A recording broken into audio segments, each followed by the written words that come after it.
जय श्री कल की। ओम नमो भगवते वासुदेवाय। मंगल की महादशा सितंबर 2025 से स्टार्ट हुई जो 2032 तक चलेगी। मंगल की महादशा में सनातन का उदय होना निश्चित है। मंगल की महादशा में भारत अपनी सैन्य शक्ति को बहुत अधिक बढ़ाएगा और मंगल की ही महादशा में भारत की साख ऐसी बढ़ेगी कि पूरी दुनिया नतमस्तक हो जाएगी भारतवर्ष के सामने। और मंगल की महादशा में ही भारतवर्ष उस गौरव को स्थापित करेगा जिसके पश्चात वो बन जाएगा विश्व गुरु, यानी हर कोई बात मानेगा हमारे देश की और हमारा देश नंबर 1 देश बन जाएगा। लेकिन उसके पहले मंगल की महादशा में सबसे पहले भारतवर्ष ने युद्ध के मैदान में कदम रख ही दिया है, क्योंकि मंगल युद्ध करवाए बिना छोड़ते नहीं हैं। ये 2025 साल ही है मंगल का, और मंगल के साल में दंगल ना हो और भारतवर्ष चुपचाप बैठा रहे और दुश्मनों का प्रहार सहे, ये होने नहीं देंगे मंगल देव। क्योंकि मंगल देव ने भी ठान लिया है कि इन 7 सालों में भारतवर्ष को उस टॉप पर पहुंचाएंगे, उस टॉप लेवल पर जहां पर कि अमेरिका और चाइना पहुंचने के पश्चात अपना अहंकार दिखला रहे हैं। मुंह की खानी पड़ेगी अमेरिका को और चाइना को। डाउनफॉल बहुत जल्द दुनिया के सामने आएगा, लेकिन आज जो दिखलाई नहीं पड़ रही है बातें, वो कल अपने आप दिखलाई देंगी। 18 तारीख की रात सबने धनतेरस मना लिया। सबने अपने घर में पूजा की, आराधना की। बहुत लोगों ने पटाखे भी जलाए। हवा प्रदूषित हो गई। लेकिन इसी बात का सहारा लेकर जब सब लोग अपना अपना त्यौहार मना रहे थे, अपने त्यौहार को मनाने में सब लोग व्यस्त थे, उसी समय हमारी सेना ने एक कर दिया करामात, कानों कान, जिसकी खबर किसी को नहीं हुई। क्योंकि हमारी सेना जो भी करती है बिना ढोल पीटे बहुत साइलेंटली करती है। ठीक उसी प्रकार जिस प्रकार ऑपरेशन सिंदूर का हमला जब हुआ पाकिस्तान की धरती पर, तो जहां पर रखा गया था पाकिस्तान के न्यूक्लियर वेपन्स, उस एरिया के नज़दीक भी हमारे सेना ने ड्रोन गिराए, जिसको कि बाद में लीकेज हुआ और इसलिए उसके पश्चात सीज फायर कर दिया गया। लेकिन मीडिया में हमारी सेना ने कभी ये बात नहीं मानी कि वो वहाँ तक हमारी भारतीय सेना पहुँची थी। यानी जो बातें की गई वो वास्तव में एक्सेप्ट नहीं की गई, क्योंकि इससे पूरी दुनिया में एक हड़कंप मचने की संभावना थी। तो बहुत सोच समझकर हमारी सेना ने भी इस बात को इग्नोर किया। लेकिन सैटेलाइट से ली गई तस्वीरें कभी भी झूठ नहीं बोलती। ऐसा ही फिर से एक बार इंसिडेंट हो गया। एक सर्जिकल स्ट्राइक हुआ और वो भी हो गया है 18-19 की रात, यानी धनतेरस की रात ख़त्म 12 बजे और शुरू हुई 19 तारीख की रात। तो 18-19 की रात के बीच भारतवर्ष ने एक सर्जिकल स्ट्राइक कर दी है। पता नहीं चला किसी को भी, क्योंकि मीडिया चैनल ने भी इसको कवर तो किया लेकिन बहुत ज़्यादा हाईलाइट नहीं किया। कारण फिर से एक बार हड़कंप मच सकता है। तो मीडिया को भी रेस्ट्रिक्शंस में बोलने की इस समय आदेश दे दिए गए हैं, इसलिए। लेकिन सैटेलाइट से ली गई तस्वीरें कभी भी झूठ नहीं बोलती।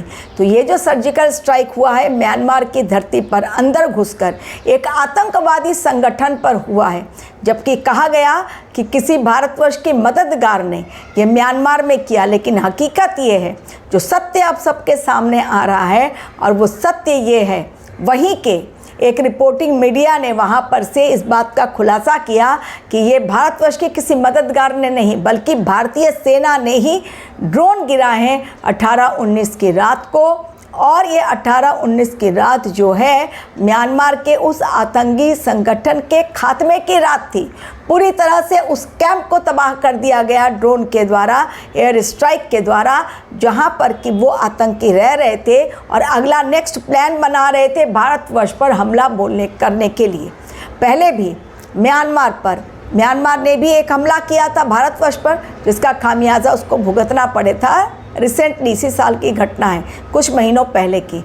अब भारतवर्ष ने उस समय बिल्कुल खामोशी के साथ जवाब दिया, लेकिन इस बार का जवाब बहुत तगड़ा था।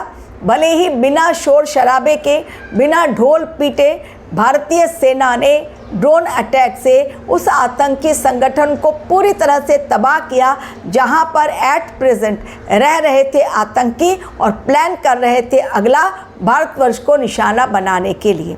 हमारी इंटेलिजेंस टीम के पास इनपुट बहुत जल्दी पहुंच रहे हैं और हमारी सेना बहुत अलर्ट हो जा रही है। तो इस समय भारतवर्ष दुश्मनों से घिरा हुआ है, चाहे वो पाकिस्तान हो, चाइना हो या फिर अमेरिका, जो ऊपर से दोस्ती का दम तो भरता है अमेरिका, लेकिन पीछे से बिल्कुल साइलेंट रहता है उस समय जिस समय पाकिस्तान युद्ध की बात करता है या चाइना अपनी तरफ से कोई ऑब्जेक्शन लेते हैं किसी मैटर को लेकर, तब अमेरिका की बोलती बंद हो जाती है। तो दोस्ती का दिखावा अमेरिका द्वारा केवल दिखावे मात्र है। भारतवर्ष इस बात को अच्छी तरह समझ गया है हमारा देश, इसलिए किसी के झांसे में बिना आए हमारे देश की सेना, जल सेना, वायु सेना और थल सेना, यानी आर्मी है, एयरफोर्स है और नेवी है, तीनों ही अपना बहुत तगड़ा अपने आप को स्ट्रॉन्ग स्ट्रेटजी के तहत ऑपरेशन सिंदूर के लिए भी तैयार कर रहे हैं। तो मंगल की महादशा में शुरू हुआ भारत का युद्ध पहला, और वो म्यांमार से आतंकी, और ये युद्ध जो है डायरेक्ट म्यांमार से नहीं है। अब ये मत समझ लीजिए कि युद्ध भारत और म्यांमार के बीच छिड़ गया, नहीं, ये युद्ध के मैदान में पहला कदम मंगल ने रखवा दिया, यानी सर्जिकल स्ट्राइक करवा दी, ड्रोन गिरवा दिए, आतंकी संगठन तबाह हुए। और इससे मैसेज क्या गया कि अब ये मंगल की महादशा में 7 साल भारतवर्ष न सिर्फ अपने सैन्य संगठन को मजबूत करेगा, बल्कि उसकी तीनों सेनाएं इतनी मजबूत होंगी कि कोई भी आतंकी जिंदा नहीं बच पाएगा, चाहे सामने वाला फिदाइन आतंकी हो या फिर वो ड्रोन या बॉम्ब से अटैक या मिसाइल से अटैक करने की सोच रहा हो। यानी आतंकवाद और आतंकियों के खात्मे की शुरुआत अब मंगल की महादशा के साथ ही स्टार्ट हो चुकी है। मोर्चा संभाल लिया है मंगल देव ने, काम करवाएंगे भारतवर्ष के द्वारा। तो ये बातें खुलकर जल्दी नहीं आती हैं मीडिया में, क्योंकि सेना कभी भी इस चीज़ को अपने आप से एक्सेप्ट नहीं करती है। धीरे धीरे ये बातें जब खुलकर आती हैं और सैटेलाइट की तस्वीरें जब चैनल्स पर आती हैं, तब ये बातें लोगों तक पहुंचती हैं कि वास्तव में उस रात क्या हुआ था जब लोग दिवाली की तैयारी कर रहे थे और कुछ लोग दिवाली मना भी रहे थे, क्योंकि धनतेरस से ही शुरुआत होती है दिवाली की। तो बहुत लोग दिवाली की शॉपिंग में, बहुत लोग दिवाली मनाने में, बहुत लोग धनतेरस की पूजा में जब व्यस्त रहे, तब हमारे देश ने कर दिया वो खेल जिसकी उम्मीद शायद म्यांमार के उस आतंकी संगठन को तब तक नहीं थी जब तक उनका खात्मा नहीं हो गया। और अब म्यांमार बिल्कुल अलर्ट मोड पे है और वहाँ के आतंकी भी अब सावधान हो गए हैं, क्योंकि बॉर्डर पार यदि किया आतंकी ने या बॉर्डर पर कुछ भी यदि बॉम्ब ब्लास्ट करने की कोशिश की या घुसपैठ करने की कोशिश की, वहीं पर हमारी सेना तैनात है, कर देगी खात्मा।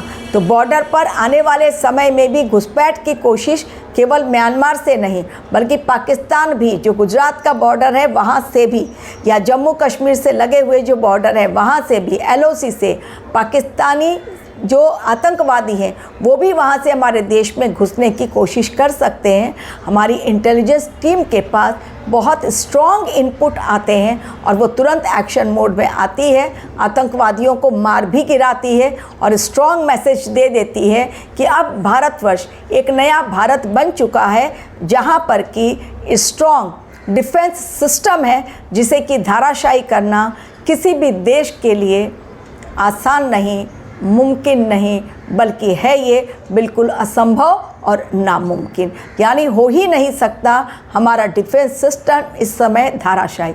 और वैसे भी हमारे देश में अब बनने लगे हैं मिसाइल, स्वदेशी मिसाइल, जिसकी ताकत विदेशी मिसाइल से, जो हम बाहर से मिसाइल खरीद रहे हैं या वेपन्स खरीद रहे हैं, उससे कहीं अधिक है। ब्रह्मोस के द्वारा भी पाकिस्तान को दे दी गई है बड़ी चेतावनी। आने वाले समय में देखिए युद्ध के मैदान में भारत का ये पहला कदम किस प्रकार पूरे विश्व में हड़कंप मचाएगा। Thank you very much for watching.